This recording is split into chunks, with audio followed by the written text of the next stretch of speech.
Bom dia.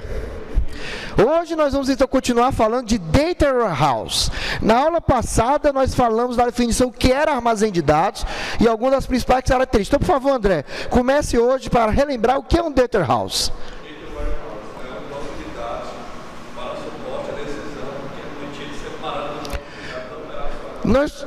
Nós comentamos exatamente que o Data Warehouse é um banco, na verdade, a nível lógico, a nível de bit, byte, semelhante ao banco de dados relacional que vocês estão acostumados a trabalhar lá nas cadeiras de banco de dados 1 e 2. A diferença vai ser na hora de projetar, como vão ser confeccionadas as tabelas. Mas a nível de linguagem SQL não muda nada, continua sendo Create Database, Create Table, Create Index para agilizar consultas, continua sendo a mesma coisa. A diferença vai ser apenas na forma com que você vai fazer o projeto lógico do seu banco de dados, ou seja, como vai ser o esquema, como vão ser as tabelas que vão compor essa solução. Mas basicamente é um banco, mas esse banco, por questão de ter um grande volume de leitura, ele tem que ser um banco separado do banco operacional, para evitar a concorrência. Exatamente como as aplicações que vão fazer análise dos dados, são aplicações que consomem grandes volumes de dados em cada transação, então é importante que seja num banco separado, para evitar de que o desempenho do sistema operacional, do sistema dia a dia da empresa seja afetado. Julie, suporta?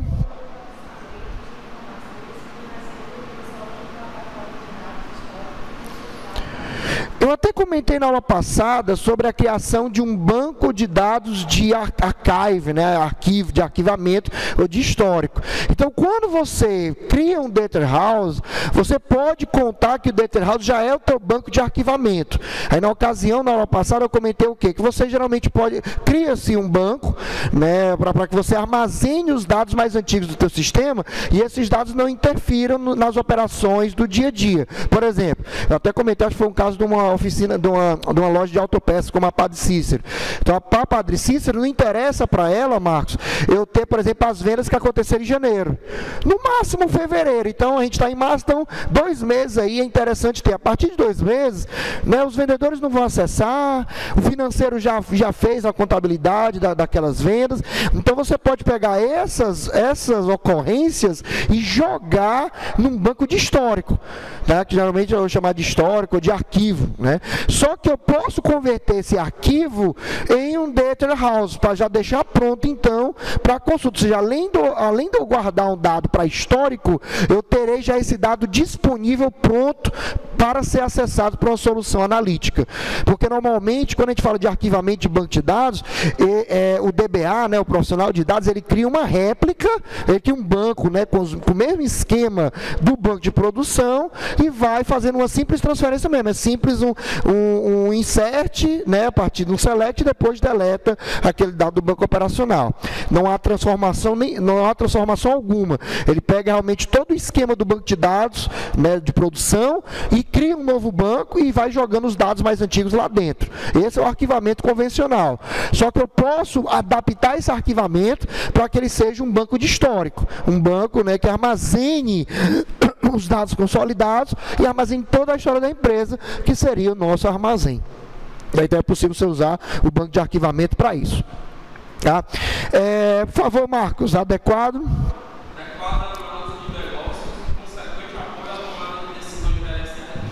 Exatamente, o nível que nós comentamos de Business Intelligence, era aquela parte transacional e a parte de BI, suporta exatamente os recursos de BI. É uma tecnologia para melhorar os negócios da empresa, analisando grandes quantidades de dados. Então, a maior diferença de um Data Warehouse para um banco convencional é que os bancos convencionais são baseados em transações que manipulam pequenas porções de dados.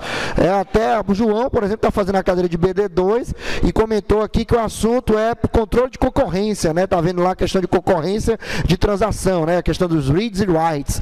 Então, exatamente, é uma tecnologia diferente do banco convencional, que avalia já grandes quantidades. Cada vez que você faz uma transação num banco operacional, no banco relacional, você tem os begins, commits e rollbacks, mas sempre manipulando pequenas porções de dados. É que nós estamos falando, no caso do Data Warehouse, de manipulação de volumes gigantes, de tabelas inteiras com seus milhões a bilhões de registros. Ok? Por favor, Roberto, o projeto... O projeto de implementação deste banco de dados utiliza conceitos, técnicas e ferramentas diferentes, dados utilizados no banco de operacionais. Quando nós falamos de conceitos, técnicas e ferramentas, não é que você vai usar um SGBD próprio.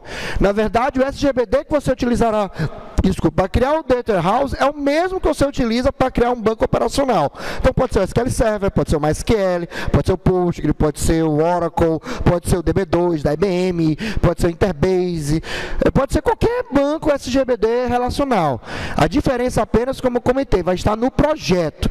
Para ser mais específico, no projeto lógico. Você deve lembrar lá de banco de dados, que são 6 etapas para você confeccionar um banco. Dentre elas você tem uma etapa chamada projeto lógico, onde você cria as tabelas, o que lá é chamado de relações. Então, exatamente nesta etapa é que você vai usar uma variação, vamos dizer assim, uma sutil diferença na confecção das tabelas, que a gente vai estar vendo exatamente, se não hoje, no mais tardar na próxima aula, tá? Então, para encerrar os conceitos, né, e a gente passar, né, a falar um pouquinho mais sobre funcionamento, Data House, então, é um repositório de dados histórico, capaz de produzir indicadores e possibilitar o acompanhamento da evolução dos valores dentro do intervalo de tempo. É importante o fator temporal dado pelo Data House e, né, necessidade de informação referente ao mês atual não deve ser contemplados no projeto de armazém de dados ou de Data House. Nesse conceito, estamos dizendo o quê? Os dados mensais, na verdade, quando a gente fala mensal, é dependendo, claro, do negócio. A gente está falando dos dados mais recentes. Quando a gente fala mês aqui, a gente está falando dos dados operacionais recentes. Esses dados, dependendo da tomada de decisão que você vai tomar, né, que você vai realizar, não há necessidade de estarem no armazém, porque esses dados já estão disponíveis dentro do operacional. Então, um select mais elaborado já pode responder a tua pergunta. Quando você quer, por exemplo, eu quero saber o comportamento da venda de um produto nesta semana. Então, a semana é um intervalo muito curto de tempo para você ter que levar em consideração o histórico inteiro. Então, consultas onde o intervalo de tempo é curto, ainda que manipule uma quantidade razoável de dados, você considera a realização dela só no operacional. Já quando envolve acompanhar sazonalidades, acompanhar comportamentos, evoluções, progressões ou regressões ao longo, né, de períodos maiores, como os meses, semestres e anos, aí sim você considera o Data House. Aqui é para evitar uma sobrecarga nas operações de atualização dos dados do Data House. Claro que isso depende do negócio. Tem negócios que um mês é uma eternidade e tem negócios que um mês não é nada. Então depende muito do cenário, do tipo de negócio que você está envolvido, tá bom? E aí vem a pergunta, por favor, Mônica. Mas por quê? Eu espero, tá bom? Aí, ele leu para você, tá vendo? Homem educado é outra coisa. Eu pedi a Mônica para ler, o Marcos foi educado. Mas tá bom, não, Marcos? Termine, por favor, seu gentleman, por favor. E aí nós já comentamos, né, reforçando aqui, exatamente a questão da concorrência de transação. Então, o maior problema de você usar o operacional como base já para fazer as análises é exatamente a característica das operações de consulta de análise de dados. Qual é essa característica? O grande volume de dados manipulados, de dados lidos, de dados consultados e manipulados de forma simultânea. Tá? Não entendam, não é que o banco ele pega a tabela toda e vai lendo registro a registro, como faz o operacional. No Data House, realmente eu pego todos os dados de uma vez só e vou cruzando todos eles com todos os dados de outras 10, 15 tabelas, dependendo do meu caso, da minha situação. Então, só destacando operacional versus informacional. Então, por favor, agora, Mônica, primeiro tópico. A necessidade...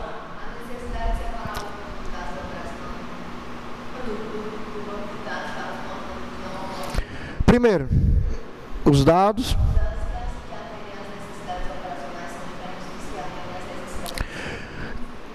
informacionais, né, de tomada de decisão. Então, nós comentamos aqui, só reforçando, que os dados que atendem à necessidade operacional, ou seja, que permitem a realização dos processos diários de um sistema de informação, são diferentes dos dados utilizados para a tomada de decisões tática e estratégica. Para o vendedor decidir dar um desconto ou não, ele vai utilizar somente os dados da semana de vendas dele, por exemplo. Agora, para eu decidir abrir ou não uma nova filial da minha empresa, aí não. Aí eu tenho que realmente considerar um conjunto de dados diferente e bem maior do que o operacional. Ok? Roberto, por favor, segundo a tecnologia. A tecnologia de suporte ao processamento operacional é diferente da utilizada para o suporte ao processamento. E nós já vimos uma introdução sobre este tópico, quando nós falamos de OLTP e OLAP. Nós vamos ter o próximo módulo, onde a gente vai falar de OLAP pesado, que é quando a gente estiver falando da montagem de cubos, né, que é como se fosse a tabela dentro de um sistema analítico. Tá? Mas já de antemão nós já vimos que a forma com que o OLAP trabalha, que é exatamente a forma analítica, é diferente da forma com que o OLTP, o sistema transacional, trabalha. Então o tipo de processamento é diferente. Como o tipo de processamento é diferente, seria equívoco, né? Seria um equívoco você colocar para que o mesmo processador, para que uma mesma aplicação, no caso do SGBD, processasse as requisições de formas distintas. E aí entra um parêntese aqui muito importante mesmo, aqui é só para quem realmente gostou de banco de dados. Alguém aqui lembra o que é plano de execução? Aí o silêncio, você que está nos vendo, o silêncio paira na sala, né? Planos de execução são planos de consultas, de requisições armazenados no SGBD a fim de otimização. Em outras palavras, vocês devem lembrar em Banco de Dados 2, o professor deve ter dito para você que todo comando SQL, ele na verdade é convertido num comando no formato de álgebra relacional. Né? Com o SGBD ele trabalha com comandos matemáticos, não com linguagem SQL. A linguagem SQL apenas é um facilitador para que nós possamos montar nossas consultas em linguagem mais próxima da real, né? Mais próxima do mundo real. Mas quando você manda lá para o processador de consultas, o compilador DML ou o interpretador DDL, dependendo do tipo de comando que for, ele converte para um comando em álgebra relacional. E aí essa conversão, então, é uma operação matemática. Né? Ele converte então, num comando, numa instrução, uma grande instrução matemática. Só que essa instrução matemática, ela pode ter otimizações. Por exemplo, dependendo da ordem que eu usar nas tabelas durante a realização de um join, eu posso ter uma melhoria significativa no tempo de consulta. Por exemplo, se eu tiver uma tabela, né, por exemplo, eu tenho a tabela A, B e C. Aí eu faço, então vocês viram que eu não posso fazer o join de uma vez, tem que fazer de pares, né? Então você faz join AB, ao resultado desse join você faz join C. Então pode muito bem acontecer que se eu fizer primeiro join BC e depois fizer o join desse resultado com A, eu tenho um ganho de desempenho significativo, porque a quantidade de registros que será lido será menor. E aí o SGBDs, eles possuem diversos algoritmos de otimização, a quais eles pesquisam nessas suas consultas se porventura não tem alguma otimização que pode ser feita. Quando ele encontra, ele armazena aqui dali e gera esse então que nós chamamos de plano de execução.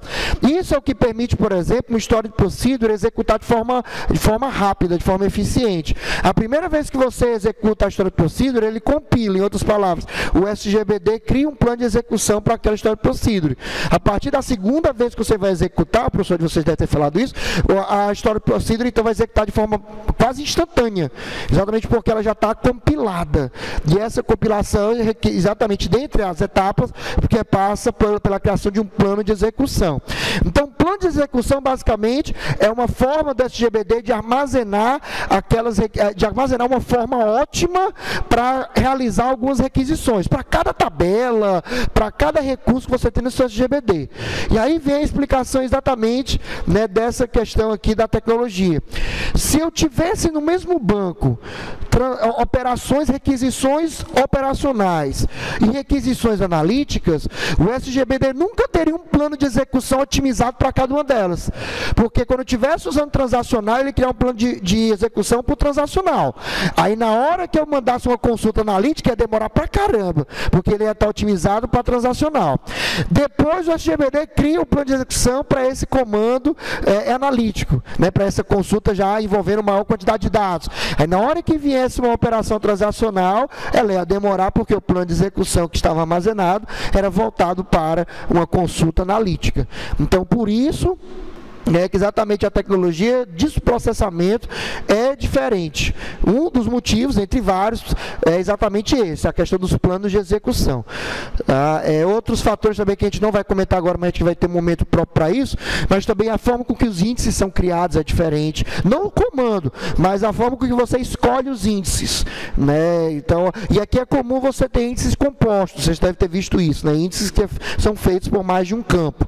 Tá? Então, exatamente, enquanto no operacional, isso não é uma coisa assim comum. Geralmente a gente cria uma chave primária com um único campo, e essa chave primária já é o índice, já é um dos índices da tabela. Tá? Então existem diferenças nessa forma de processamento. André, terceiro tópico, a comunidade.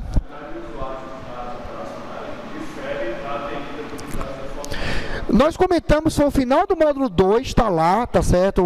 Se você não leu, você que está no vídeo, só olhar aqui no canto, deve ter um conjunto de aulas aqui, aí bem por aqui deve estar a aula anterior. Lá na aula anterior nós terminamos falando sobre os papéis de um profissional dentro do ambiente de BI. Então nós comentamos sobre vários tipos de usuário que nós temos envolvidos nessa solução. E nós comentamos que um sistema informacional, um sistema de apoio à decisão, um sistema de tomada de decisões táticas e estratégicas, ela é geralmente acessada por diretores, gestores, presidentes, ou seja, os managers, né, como a gente falaria em inglês, das empresas. Então não é um usuário leigo, não é um usuário de nível básico, de cargo operacional que vai estar acessando os sistemas de tomada de decisão. Nem os gerentes setoriais muitas vezes acessam esse tipo de informação. Esse tipo de informação já é voltada realmente para situações onde você tem um diretor de um núcleo, diretor de uma filial, ou então gestores de uma região, né? Por exemplo, você pega o caso aqui da antiga Norsa, né, que é a Coca-Cola, que agora é Solar BR, ela trata ela antes era só Ceará, Piauí e Maranhão, só que agora ela se juntou com outra, né, o grupo gerenciado vendeu uma parte das ações e tal, e no final pegou mais região. Não lembro, não sei exatamente qual foi os estados que adicionou, não sei se foi Rio Grande do Norte, mas eu sei que aumentou a quantidade de estados. E aí o que acontece? Mas ainda assim é só uma regional dentro do Brasil, que por sua vez é uma regional dentro da América Latina, que por sua vez é uma regional dentro do mundo, né, dentro do grande conglomerado que é a Coca-Cola. Então, exatamente, são pessoas desse nível que vão acessar esse tipo de sistema. Para, por exemplo, verificar onde está acontecendo uma falta de abastecimento.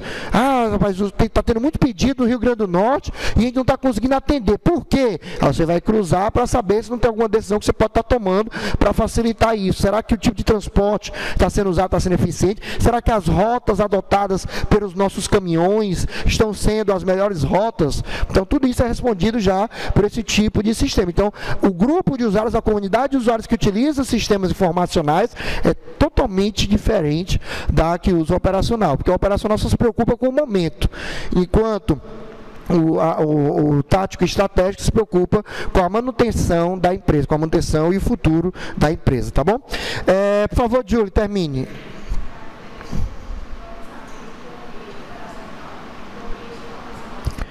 Quando a gente fala de processamento, não é a questão do processamento no computador, mas sim de como os processos ocorrem nos ambientes, né, das empresas, nos ambientes organizacionais. Então, eu estou falando o que aqui, outras palavras?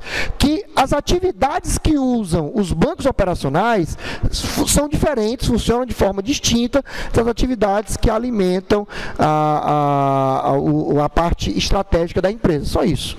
Tá? Então, realmente, claro que a parte operacional é totalmente diferente da parte tática e estratégica de um negócio, tá bom?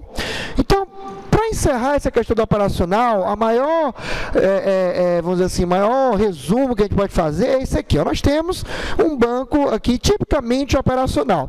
Observe você, Marcos, que nós temos então as 4 grandes operações, né? Que vocês aprenderam a chamar vulgarmente de CRUD, né? Então lá o CRUD que vocês aprenderam a chamar nada mais é do que exatamente operações de inclusão de dados, alteração de dados exclusão de dados e acesso aos dados. Isso ocorre várias vezes no intervalo curto de tempo, por isso que é transacional, são várias transações, então posso ter milhares de usuários fazendo essas transações, mas sempre manipulando pequenas porções desse dado, ou seja, um usuário quando está alterando um registro, ou 10 registros, ou até 100 registros, isso é pouco dentro de banco de dados, tá? Enquanto o outro está excluindo 10 clientes, outro está inserindo 20 vendas, então cada um está pegando pequenas porções de dados. Já num banco, um data warehouse, no armazém informacional, você tem exatamente duas operações e apenas duas operações. Você tem o gerar, que nada mais é do que o processo que nós vamos estudar aqui, chamado de ETL, extração, transformação e carga. O L é de load, em inglês, seria extraction, transformation and load. Gostou do inglês?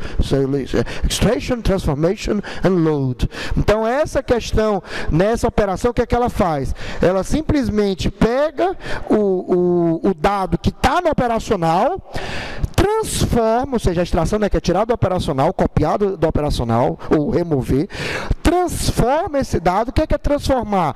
É, por exemplo, pegar um dado que está fragmentado em várias tabelas e unir no registro só.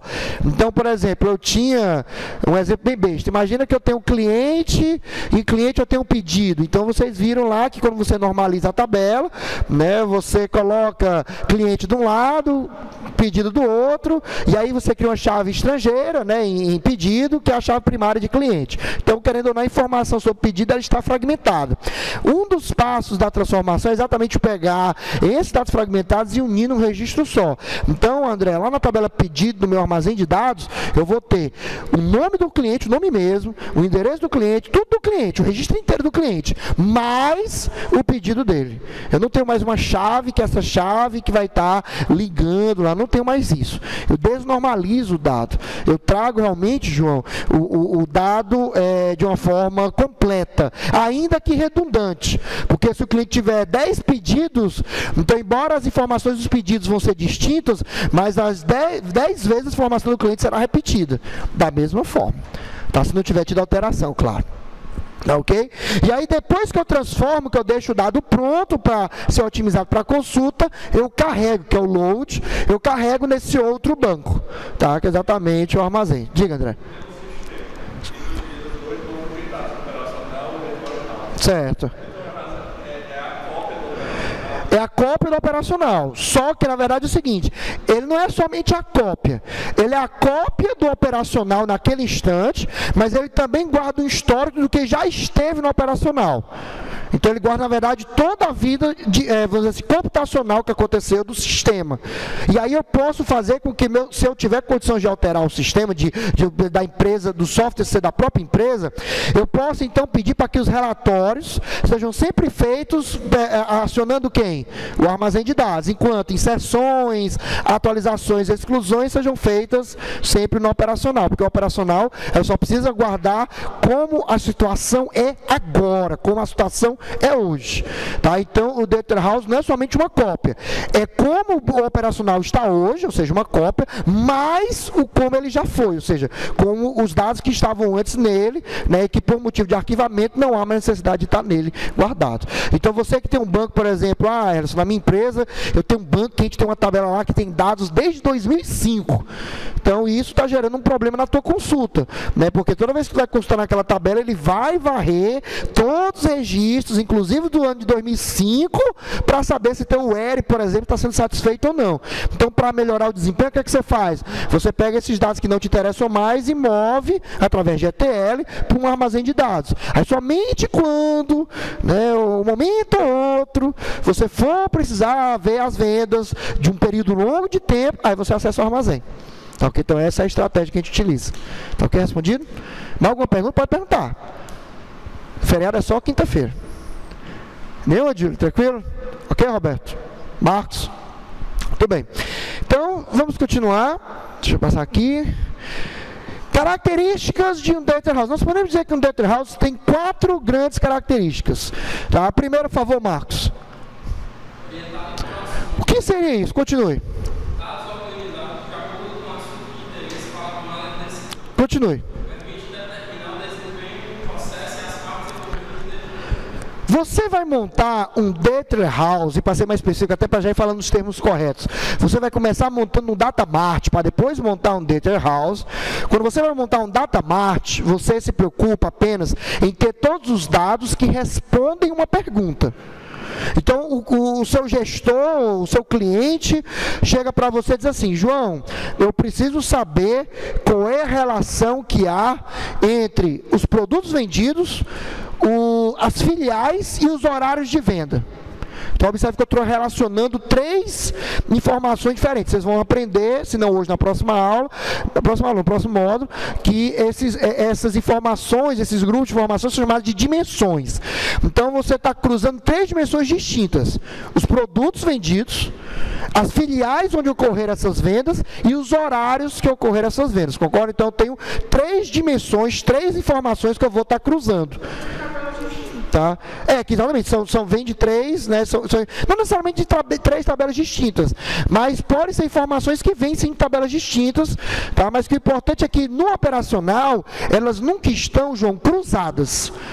Ou seja, são informações que estão dispersas, estão soltas. O que o Data House faz é exatamente cruzar as informações, gerando uma tabela onde eu vou ter já todas as informações cruzadas. Então, ao invés de eu ter, por exemplo, uma tabela de produto, uma tabela de pedidos e uma tabela de... E dentro do pedido eu tenho o horário do pedido, por exemplo, e a tabela de filial, eu vou ter, na verdade, uma tabela só, onde eu vou ter para cada pedido, na verdade, para cada produto, o pedido que ele faz parte e o horário que ocorreu.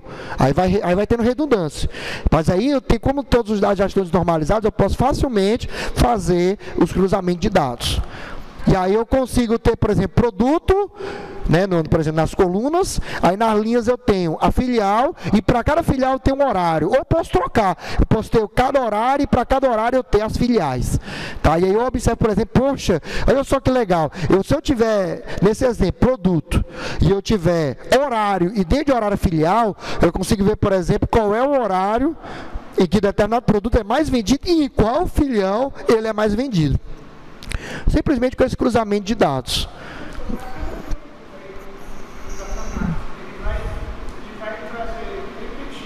Isso. Isso. Vai trazer tudo repetido, é redundante mesmo. Você, professor, mas vai consumir mais espaço. É o preço que você paga. Você perde em espaço para ganhar em desempenho de consulta. É exatamente o contrário do trade-off que você tem quando você normaliza o banco, né? Quando você utiliza o modelo relacional. Você utiliza o conceito de chave primária, né? Chave estrangeira, a parte de integridade referencial, para quê? Para você ganhar espaço em disco e evitar redundância. Só que aqui, no armazém de dados, não há alteração, não há inclusão. Em outras palavras, eu não preciso me preocupar com a possibilidade de inconsistência, porque os dados vão vir sempre através de um processo, e uma vez que o dado está lá, acabou, ele morreu, ele não é alterado, não é editado, não é mexido por ninguém. Exatamente por causa disso é que eu tenho, né, a permissão para desnormalizar a tabela. Exatamente porque eu tenho a garantia de que o dado, uma vez lá no armazém, não será mais alterado. Isso é importante. Não existe update num data warehouse. Eu sei, mas professor, peraí. Mas imagina que eu tenho, você também que está nos assistindo, imagina que eu tenho um cliente e dentro desse cliente ele tem um endereço. E aí ele morava, por exemplo, sei lá, vou pegar aqui uma pessoa do naipe do Marcos, né, do Roberto, né, morava na Aldeota. E aí o Marcos decidiu se mudar, e agora ele está morando aqui na cidade 2000. Você decidiu mudar da Aldeota para 2000. Você, professor, mas eu tenho que alterar o registro lá do Roberto, porque senão eu vou ter o endereço errado. Negativo. Porque o endereço antigo dele é importante para a minha análise. Pensa comigo. Imagina que o Roberto então era meu cliente assíduo, comprava muito de mim. No momento que ele mudou de endereço, a quantidade de vendas diminuiu. Então, como eu tenho os 2 endereços, André, e tenho exatamente as vendas que ocorreram quando ele estava no endereço e quando ele estava no outro, eu consigo facilmente diagnosticar qual foi o impacto da mudança do endereço para as vendas, para as compras que o Roberto fazia na minha empresa. Então é importante eu guardar a alteração. É diferente do operacional. O operacional, por exemplo, aqui é biblioteca. Pronto, biblioteca. Sistema besteira, biblioteca. A biblioteca não me interessa o e-mail anterior que o Igor usava, por exemplo. O Igor, né, chegou para mim, Ellison, o e-mail que está no sistema, né, no sistema aqui do aluno online, não é o mesmo que eu uso. Antigamente era, mas agora não é mais. Pergunta, para a biblioteca, interessa o e-mail anterior dele? Não me interessa. Interessa somente eu ter o quê? O e-mail atual. É a mesma coisa. Então, no caso do armazém, não. No caso do armazém, como eu monto ele focado no assunto, ou seja, na problemática que eu quero responder, então guardar todas as alterações é importantíssimo. Tá? É importantíssimo. Parênteses. Importante, até porque eu estou também relacionando essa disciplina. Não é recomendado, no entanto, que você utilize o armazém de dados como um recurso de auditoria. Como você tem como a premissa da auditoria, uma das premissas, é exatamente você verificar as possíveis alterações que o ambiente está sofrendo e garantir que essas alterações continuem dentro, né, do nível saudável de segurança da informação, você pode ser tentado a mesclar as alterações de dados com quem as fez. Que aí seria a auditoria, ou seja, eu verificar qual foi o usuário que alterou o endereço do Roberto no sistema. Aí você já está auditando, você já está realmente verificando quem está realizando cada operação. Não vale a pena. Se você vai precisar de auditoria, primeiro que a auditoria não é um negócio que você faz de forma preventiva, é até um comportamento errôneo que nós, vamos dizer assim, a nível geral, fazemos. Não sei se quando vocês fizeram segurança da informação, na verdade, auditoria de sistemas, que é a mesma coisa, o professor falou isso. A auditoria não é um recurso que você deixa habilitado na expectativa que vai acontecer um problema. Na verdade, a auditoria é um processo que você avalia um ambiente para pegar o que já está fora da conformidade e trazer isso de volta. Porque a auditoria vai consumir tempo, vai consumir recurso computacional. Ah, professor, mas e como é que eu faço para garantir que ninguém vai fazer besteira lá no meu sistema de informação? Simples. Você cria um projeto de segurança da informação que já vai contemplar possíveis falhas, ou seja, os riscos. Então, na verdade, você não cria auditoria, não vou auditar aqui a tabela e esperar que alguém vá falhar. Não, você não faz isso. Você, na verdade, faz o quê? Eu crio os usuários corretos, com as permissões necessárias, para assim evitar de que alguém vá lá e modifique. Quando um problema ocorrer, aí sim você pode habilitar esse recurso, para verificar, por exemplo, né, se há alguma tentativa constante, ou se for um evento isolado, tá? E assim por diante. Então é importante vocês entenderem essa diferença, porque às vezes nós somos tentados, por exemplo, os SGBDs hoje atuais, o SQL Server, o Oracle, eles oferecem já nativos recursos de auditoria. Então você tem como habilitar lá no SQL e no Oracle, para que o SQL Server e o Oracle, esses dois SGBDs, o Postgre não tem, que eu saiba nativamente, a não ser que você adquira um plugin por fora, e o MySQL também, que até onde eu saiba, também não possui esse recurso. Aí você compra uma solução de terceiros para isso. Tá? Mas é nesses outros dois SGBDs que tem já a solução implementada, quando você habilita, o processamento torna-se muito mais pesado. É algo entre 20% a 30% mais lento do que sem a auditoria. Isso, num sistema operacional, é complicado, muito complicado. Tá, ok? Então, para evitar esse tipo de coisa, né, evite colocar auditoria, né, recursos de auditoria dentro, junto com recursos de armazém de dados, que embora eu guarde o histórico, mas o foco dele é outro. Tá? E a auditoria só deve ser habilitada, mais uma vez, quando você perceber que algum ativo de informação, ou seja, alguma parte do teu sistema de informação pode estar ferindo algum princípio, pode estar quebrando algum princípio lá de segurança da informação. Tá, ok? Se vocês não lembram quais são os 3 princípios, você revisa o vídeo de auditoria de sistemas, lá você vai lembrar quais são os 3 princípios de segurança da informação. Tá ok? Sim? Pode mandar.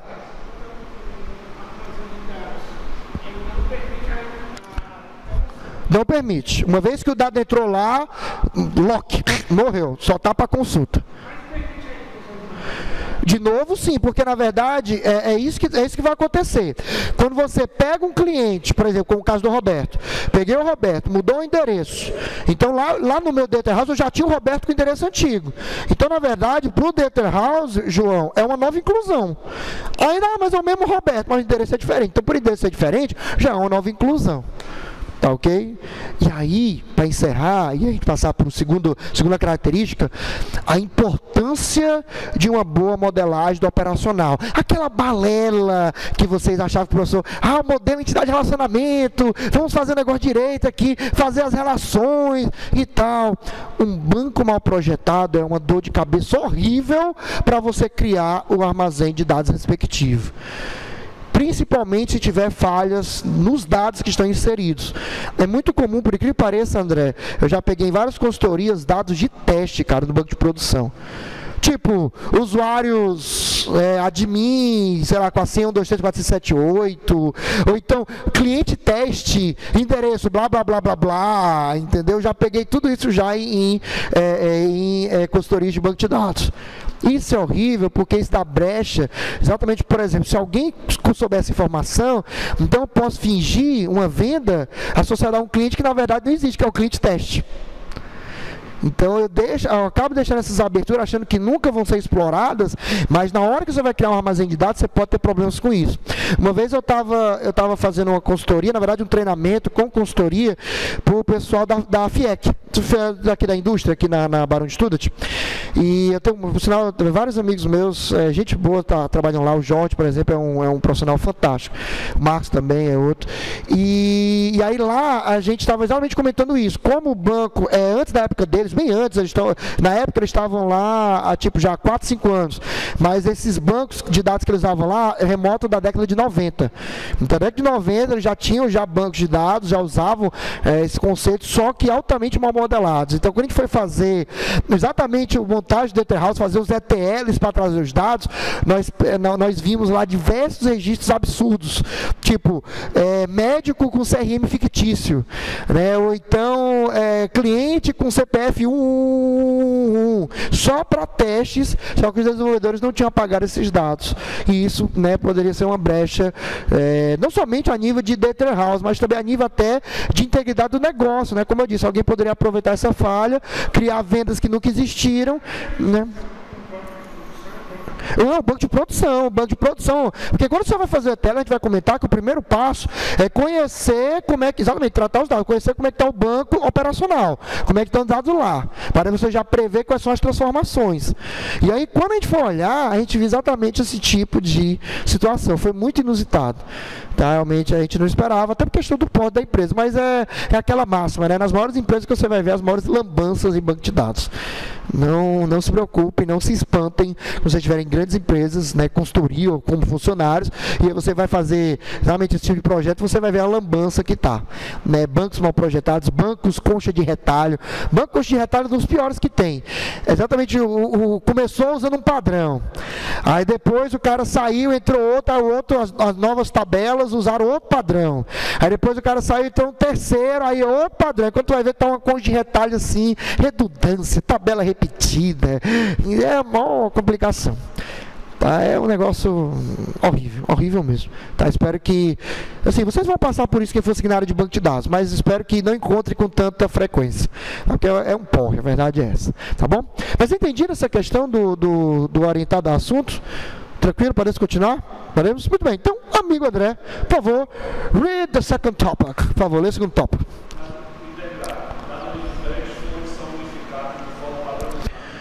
Não é um pecado você ter na sua empresa 2 sistemas que utilizam 2 SGBDs distintos ou até 2 bancos distintos. Não é pecado.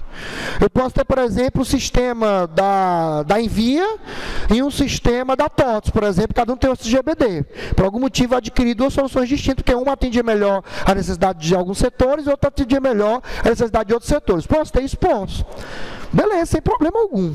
Agora, quando for montar o Data House, que você for fazer essa avaliação de todo o ambiente, você vai precisar unificar as 2 bases. Parênteses. Existe um problema, não com empresas como Envia, como TOTS e tal, mas algumas outras empresas de desenvolvimento, por algum motivo que eu desconheço, insistem em bloquear o acesso ao banco de dados por parte do cliente. Por exemplo, eu contratei um software e aí eu quero acessar o banco de dados dele, ou pelo menos saber a estrutura, ter uma forma de ler os dados, para que eu possa criar o meu Data House. Não posso. Não pode, a empresa chega, não pode, porque senão estaria envolvendo as regras de negócio e tal. Balela. O dado é do cliente. O software, ninguém está falando de mexer no código-fonte. O código-fonte do programa, a criação é proprietária daquele que desenvolveu. Ponto. Agora, os dados foram gerados a partir do uso daquele sistema pelo cliente. É a mesma coisa de eu chegar e dizer assim, ó, eu não posso, por exemplo, ver o motor do meu carro, porque quem projetou foi a Fiat, por exemplo. E a Fiat não, é proprietário, não pode, não tem isso, eu tenho acesso. Eu não posso pegar a partir daquele dali, do projeto original, fazer alterações, por exemplo. Agora, eu mexer nos dados que são meus, que são da empresa, eu não só posso, como eu tenho direito. Grandes sistemas, isso não é problema. TOTS e VIA tem já formas, né, aberturas, que permitem você consultar os dados. Ele diz, ó, se você quer acessar tal tabela, o código é esse, os campos são esse. Alguns deles até tem uma linguagem própria, né? O SAP, por exemplo, também é outra plataforma muito conceituada nessa área. O SAP tem uma linguagem própria, tipo uma variação da SQL, que permite você consultar os dados que estão lá dentro. Então, eu posso pegar esses dados e trazer e fazer o que eu quiser com eles. Até porque o dado é teu. O dado é teu, é do teu negócio. Se a empresa, então, coloca isso na cabeça de vocês, se vocês estiverem trabalhando, né, no setor de TI de uma empresa, aí você precisa acessar os dados para fazer isso aqui, para integrar, né, você quer, por exemplo, pegar o banco de um sistema que você tem e um banco que você criou e integrar para fazer, né, o armazém. Se a empresa chegar, não pode cortar as asinhas. Pode sim, o dado é seu. O dado não é diferencial estratégico criado pela soft house. Isso é muito importante, porque eu já tive muito estresse com isso. Tá? Então, atentem, o dado é do cliente, é do negócio. Fecha parênteses. Então, não é pecado, como ele está comentando, eu ter 2, 3 fornecedores diferentes e eu usar, e cada um deles ter o seu próprio banco. Agora, no data house, aí sim, é um pecado capital. Pecado mortal. Você não pode ter 2 armazéns de dados, um para cada solução, porque o armazém, ele tem a ideia de oferecer uma visão única. Lembra que a gente falou muito aqui, uma visão única, uma visão centralizada do dado. Então eu necessito que todas as diferentes fontes que eu use sejam integradas, incorporadas ao armazém. E aí, por isso, as ferramentas de ETL não são simples selects. As ferramentas de ETL possuem recursos, por exemplo, Mônica, de acesso ao web service, de acesso a servidor FTP, de leitura de arquivo texto, de leitura de arquivo XML, ou seja, os dados podem vir dos mais diversos locais. E eu posso integrar tudo isso para, no final, ele jogar no único armazém. É fantástico. Ferramentas como Integration Service, que é o nome, coincidentemente ou não, é o nome da ferramenta de ETL da Microsoft e da IBM, tá? Só que da IBM é Cognos Integration Service, tá? Mas o serviço de integração, talvez você vê em alguma solução de BI, Integration Service, você já sabe que é uma solução de ETL, é uma solução voltada para fazer isso. E é impressionante a quantidade de recursos, de diferentes fontes de dados que essas ferramentas se conectam. Web Service, FTP, arquivo texto, próprios bancos SGBDs, XML, arquivos separados, aqueles CSVs, né, separado por vírgula também, é impressionante, impressionante. Tá? Acessa muita fonte mesmo. E ainda no último desespero, você ainda tem um coringa, né, para o professor de vocês deve ter comentado isso, você tem o famoso ODBC. Então, se porventura tu não tiver um driver próprio e tal, mas existe o ODBC e praticamente todo banco, ainda que seja antigaço, tem suporte ao ODBC, você consegue então acessar os dados e trazer. Tá? É impressionante. Tá ok? É possível. Alguma dúvida, alguma pergunta até aqui? Nenhuma? E aí, claro, né, quando você vai integrar, você tem que eliminar conflito de nomenclatura e discrepâncias entre as unidades de medidas. Também é muito importante. Por exemplo, imagine que eu estou juntando um banco de dados que trabalha com a unidade real e um outro banco de dados que trabalha com a unidade dólar. E eu quero ter uma visão única da verdade. Bem, você vai ter algumas abordagens. Primeira, converter tudo para uma única unidade de medida. Então, eu posso converter tudo que era dólar para real, tudo que é real para dólar. Até porque, professor, mas a questão do câmbio, lembre-se, eu preciso do histórico. Então, para mim, se eu ganhei R$1.000 numa transação internacional, esse R$1.000 é R$1.000 hoje, porque a cotação do dólar está 3 e pouco. Se fosse amanhã já era outro valor. Então, por isso que eu posso guardar sem medo, fazer a conversão sem medo de dólar para real, de real para dólar, porque o interesse é o ganho naquele momento, naquele dia. Tá? Então, uma abordagem é essa, você converter todo mundo para unidade só. Outra, né?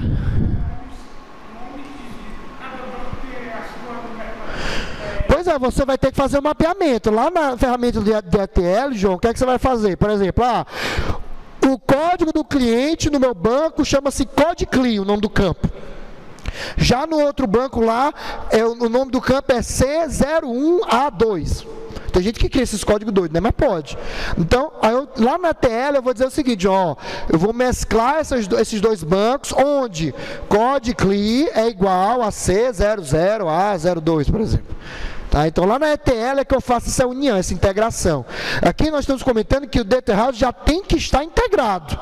Só que para integrar, não vai ser ele o responsável. O responsável será o processo de extração, transformação em carga, ou seja, de ETL.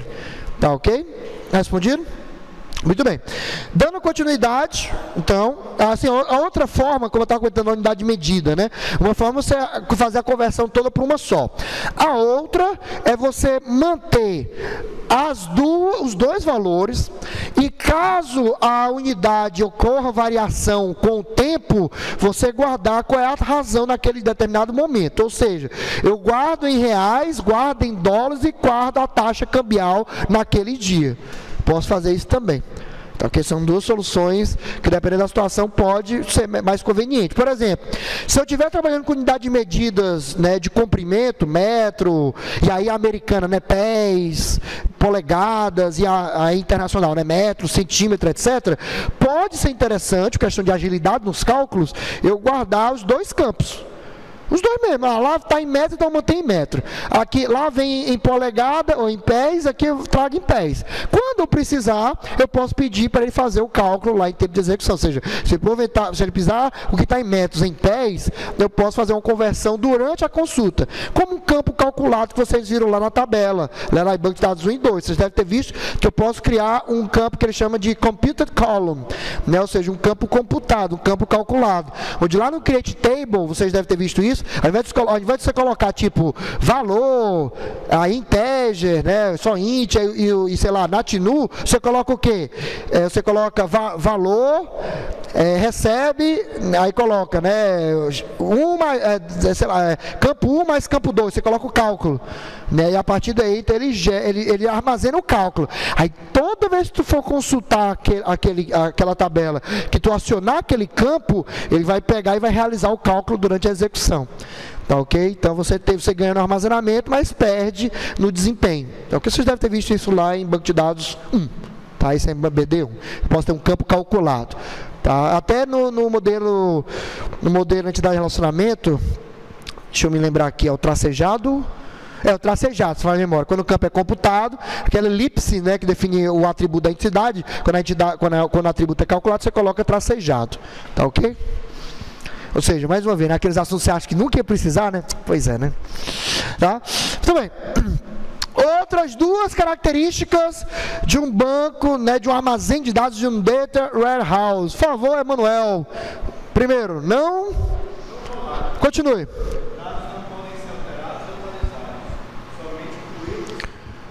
Pronto, eu já tinha antecipado a propriedade da volatilidade, né, se você preferir esse nome, né?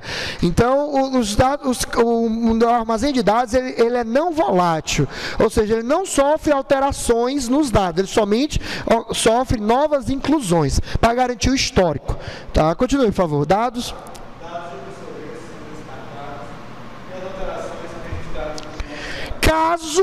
caso você não necessite do histórico.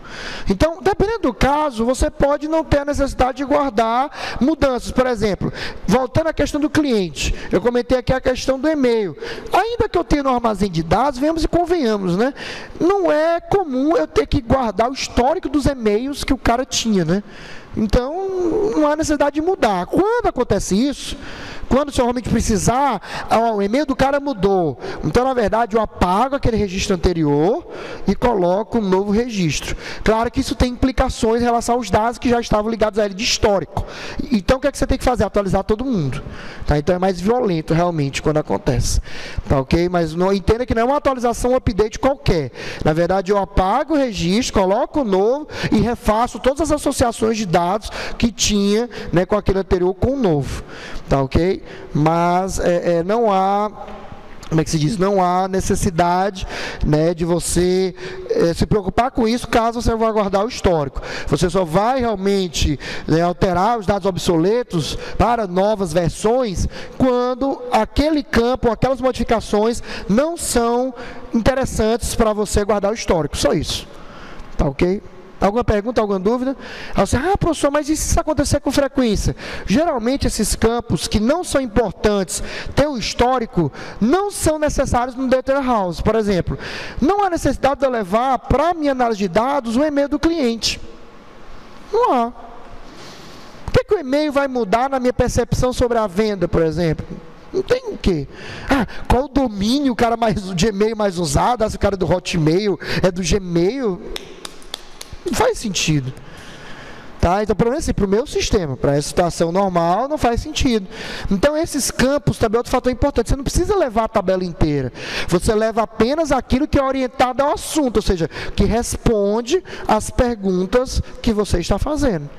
Então, dependendo do caso, você só precisa das cidades, né, do nome do cliente e da cidade de cada um deles. Tu não precisa do endereço, não precisa da idade, não precisa do telefone, nada disso. Só precisa do nome do cliente e da cidade que eles estão. Para daí fazer análise, por exemplo, por cliente, por cidade. Tá? Então, nesses casos, você só precisa levar o que você quer. Tá? Isso é muito importante para evitar desperdício de processamento. Se levar a tabela toda, leva só aquilo que te interessa. Tá bom? Alguma dúvida, alguma pergunta? Nenhuma, João? Tranquilo? Tudo bem. Mônica, parametrizados. Continue.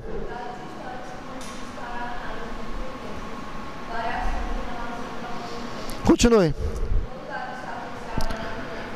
E esse é um dos fatores mais importantes. Professor, minha tabela de clientes, eu posso alterar o cliente lá no operacional, eu posso alterar o cliente e tal, mas eu não tenho um controle de quando isso ocorre. Ou seja, o que eu estou querendo dizer aqui, Igor? Quando o cara vai lá, um funcionário, e altera, por exemplo, o teu e-mail, o sistema operacional não guarda a data. Não guarda. Mas isso, para o meu sistema analítico, dependendo da alteração, é importante. Em outras palavras, se não tem a data, durante o processo de ETL, o que é que eu faço? Eu gero essa data. Então, eu posso, por exemplo, dizer que a partir do dia que foi feito o ETL, se alterei o endereço do cliente, eu quero guardar o histórico do endereço. Então, mas lá no banco operacional, eu não guardo a data de alteração. Então, o que é que eu posso fazer? Durante o ETL, eu crio um campo data alteração e coloco a data que está sendo feita, por exemplo, o processo de ETL. Para aquele dia, então, considerar, a alteração foi feita naquele dia. E naquele dia já vai ir com data lá para o armazém. Não há armazém de dados sem algum tipo de dimensão tempo. Porque senão você não vai ter o acompanhamento de tendência, de variação, de sequências, né, dos processos do teu negócio. Sempre vai ter tempo, ainda que o operacional não tenha. O operacional não tendo, o que é que você faz? Você implementa. Lá no ETL e depois no armazém você vai ter uma tabela de tempo e no ETL você cria essa associação.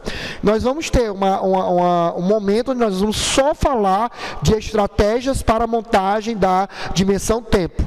tá certo? E é muito importante você entender isso. É parametrizado pelo tempo também. Eu preciso do tempo. Todo dado tem um ponto do tempo, tá? E há uma qualidade temporal para cada data house. Eu preciso ter o tempo, e enquanto mais preciso, claro, dependendo da necessidade do negócio, melhor será a informação que eu tenho. Um sistema, por exemplo, de passagens aéreas, como a gente já comentou aqui algumas vezes, que é um sistema que utiliza fortemente a parte de BI, ela de cartão de crédito, você tem o acompanhamento a minutos mesmo, chegando até a grupos de segundos, a cada 15 segundos, a cada 30 segundos, para você já ir acompanhando tendências. E daí, em cima disso, no caso de passagens aéreas, você consegue já modelar as suas ofertas. Então, dependendo do tipo de negócio, você pode ter um tempo real, Marcos, que o intervalo é muito curto. E, consequentemente, então, mais preciso eu tiver o tempo, melhor será a minha visão da informação e, consequentemente, melhor será o apoio que eu vou ter para a tomada de decisão. Tá bom? Alguma dúvida, alguma pergunta? Nenhuma? Beleza. Então, nós temos agora, para encerrar, deixa eu ver aqui como é que nós estamos de tempo. Exatamente, para enveredar para os finalmente, né, da aula de hoje, nós vamos falar de Data Warehousing, né, o ING lá do inglês, né, o gerúndio, né? Então, professor, para dizer que tem tipo um verbo que eu posso estar fazendo, exatamente, o Data Warehouse é o armazém. E aí o processo, onde você planeja tudo isso que a gente está comentando aqui, que usa o ETL, que se preocupa com a dimensão tempo e tal, é o Data Warehousing. Tá? Então, por favor, deixa eu ver aqui. Igor, primeiro tópico, processo. Processo pelo qual as organizações extraem significado dos seus dados utilizando dados especiais chamados. Então, Data Warehousing é todo esse processo. Pegar o dado operacional, trazer para o armazém, deixar ele num formato e o usuário consumir, ou seja, esse ambiente onde ocorre todo o uso do Data House é chamado de Data Housing. Uma equivalência, embora guardadas as devidas proporções, seria o conceito de sistema de banco de dados. Eu não lembro, né? Sistema de banco de dados, para quem não lembra, é a união de aplicação, SGBD e banco. Os três juntos trocam informações, né, dados, operações e tal, para quê? Para fornecer informação para o sistema de informação. Essa seria a mesma analogia aqui, claro, guardar as devidas proporções. Okay? Mas o Data House tem esse processo de eu extrair o dado, trazer ele para o armazém e do armazém eu disponibilizar para o usuário num formato que o usuário possa extrair informação.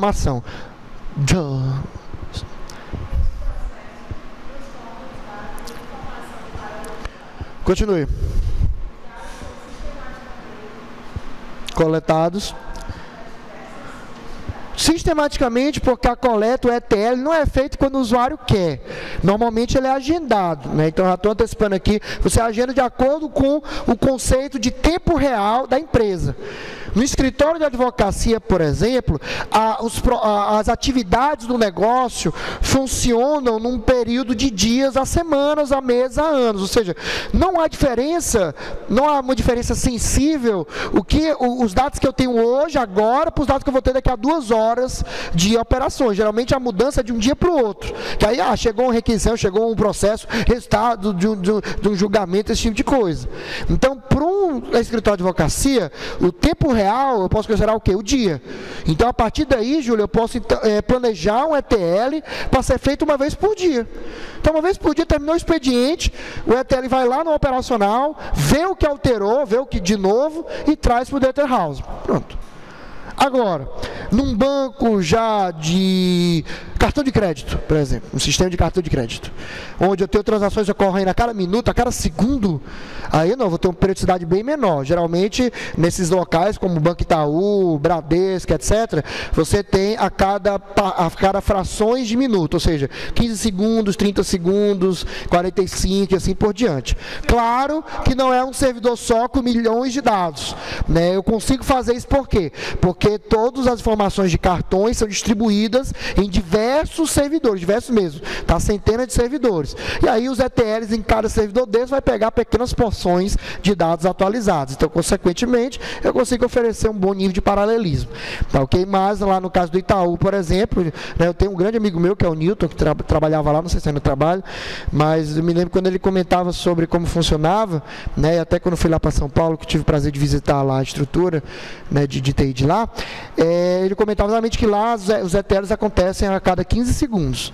Então, deu 15 segundos, toda a parte de cartão de crédito, todas as transações do Brasil todo são jogadas no armazém. Para quê? Para que os indicadores de desempenho, para que as avaliações, para que as predições, a mineração de dados, identifiquem, por exemplo, se alguém está furtando o cartão, se está usando fora do padrão, esse tipo de coisa. É por isso que é praticamente instantâneo. Praticamente. Não é, você já deve ter observado, não é na hora, Roberto, que tu passa o cartão, que a pessoa já liga para ti. Ela liga alguns segundos depois, dizendo, ocorreu, está tentando uma venda e tal. Esse tempinho, esse pequeno delay, essa pequena latência, ocorre exatamente por questão do tempo no qual a transação foi para o operacional, e do operacional ela foi transferida, movida para o armazém de dados, para daí eu extrair um padrão e ver que o cliente estava saindo do padrão dele. É isso que eu faço. Tá ok? Diga, João, você ia comentar. É um banco incremental. Tá ok? O armazém de dados é um banco incremental. Marcos, possui interface? Possui interface de trabalho de dados e usuários finais da área. Como ele está falando do ambiente inteiro, então também é dentro do Data Housing a ferramenta que eu vou utilizar para visualizar os dados, para cruzar os dados, para fazer a brincadeira com eles. A mais comum, por incrível que pareça, você também que nos acompanha, por incrível que pareça, é o velho e bom Excel.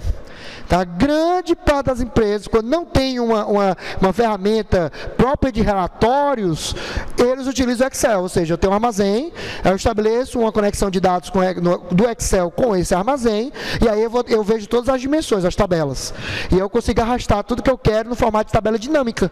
Eu vou montando. Tá, então, exatamente, embora primitivo, mas é uma das formas mais comumente usadas para fazer esse tipo de cruzamento.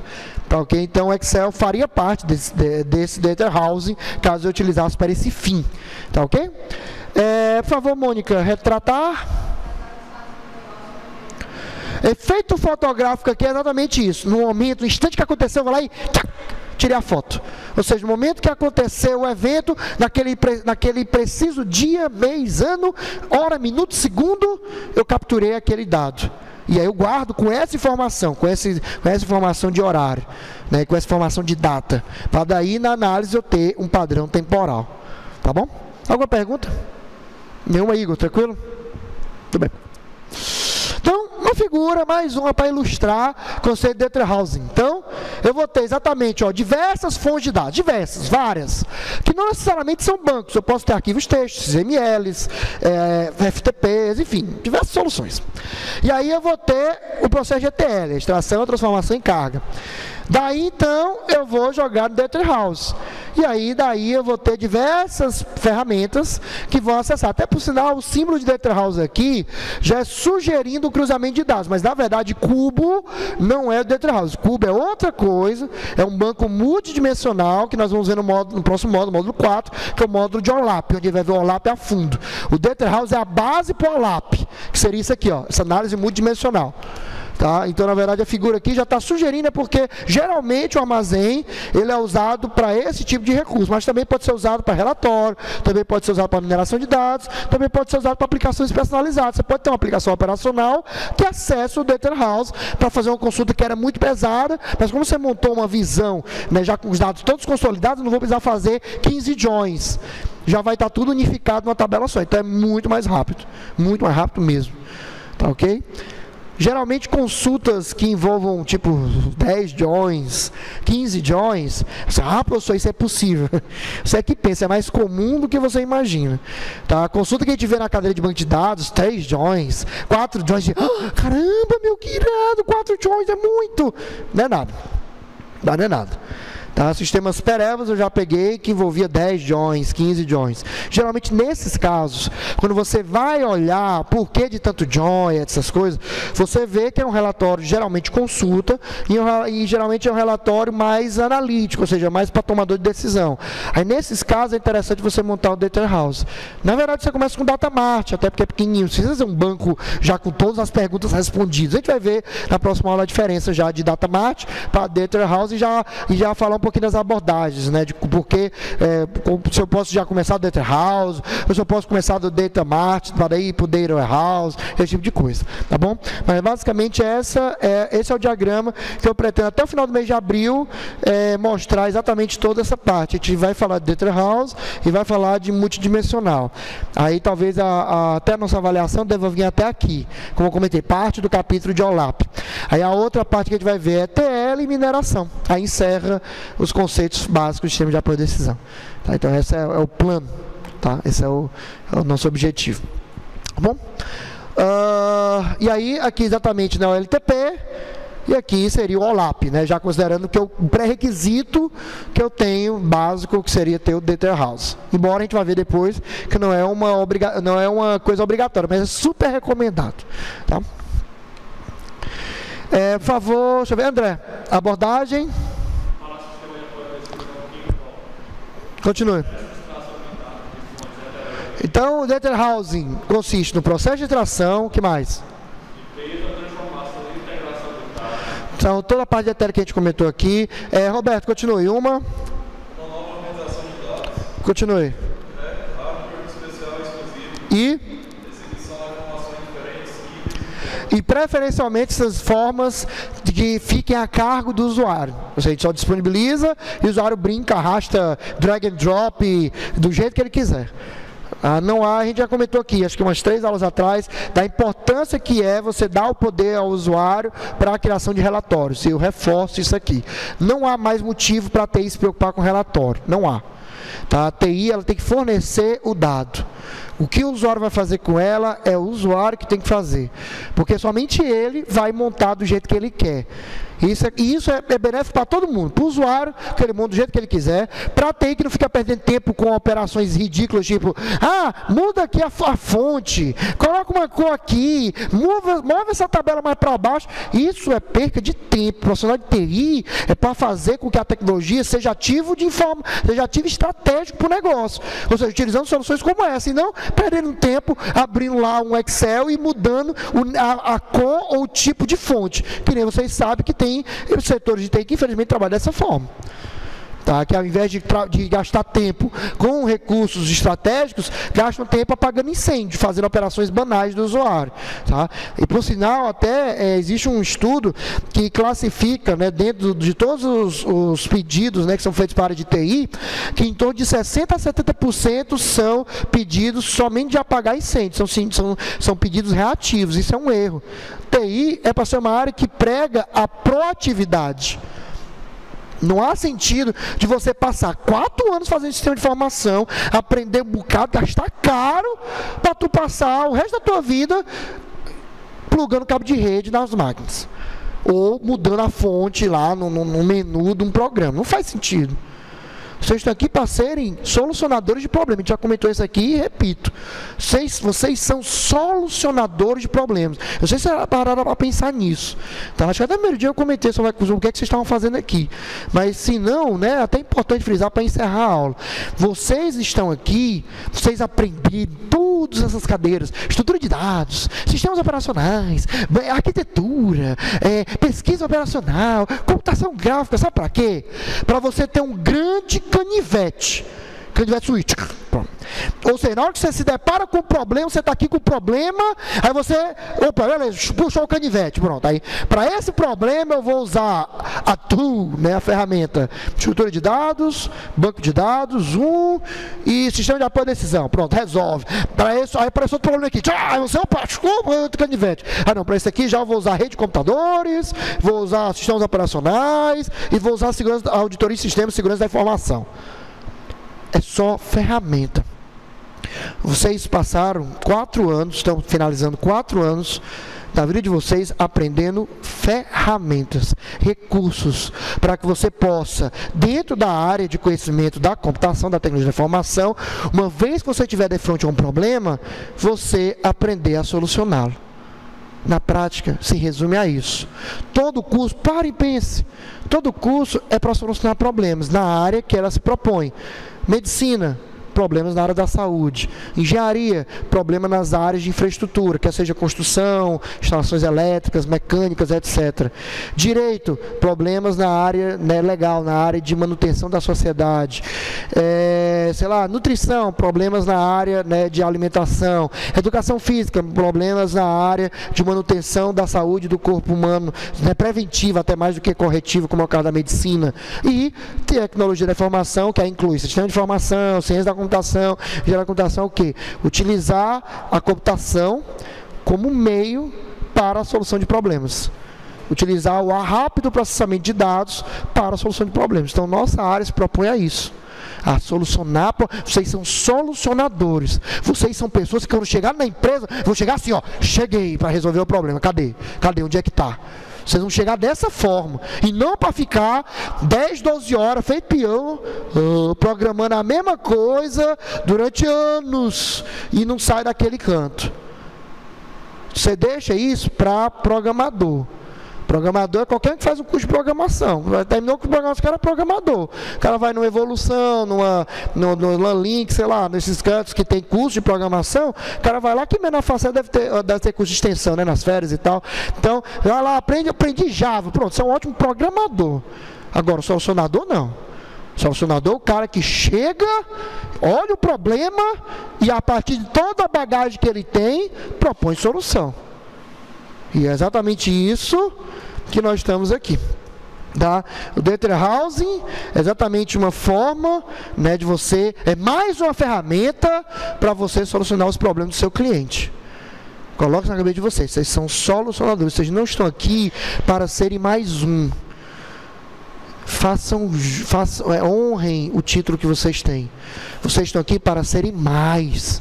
Você também que está assistindo a gente, você está assistindo esse vídeo, provavelmente faz um curso, não necessariamente com a gente aqui, mas você faz algum curso de computação em algum lugar do país, você está aqui para ser mais. Você está aqui para ser um profissional de verdade. Não pereba, porque só o que tem no mercado é profissional pereba. Tem na tonelada. Mas por quê? Porque eles não têm essa mentalidade. Então coloque isso na cabeça de vocês. Vocês são solucionadores de problemas. Onde vocês forem, qualquer trabalho que vocês forem executar, vocês têm que colocar na cabeça de vocês. Eu vim aqui para resolver problemas. E resolvo da melhor forma possível. Que aí você será reconhecido como um grande profissional. Para encerrar, Julie, último tópico. Disponibiliza informações. São...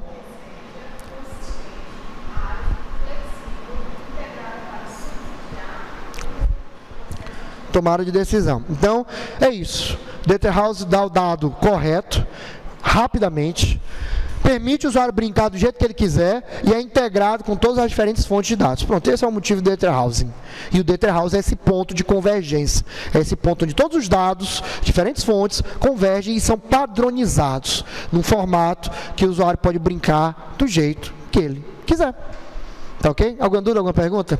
Então, na próxima aula, nós vamos falar um pouquinho mais de ETL. Tá? Embora não seja o capítulo ainda, é só fazer uma abertura sobre o que é ETL e depois a gente vai enveredar sobre projeto de Data House. Tá ok? Alguma dúvida, alguma pergunta antes de encerrar a gravação?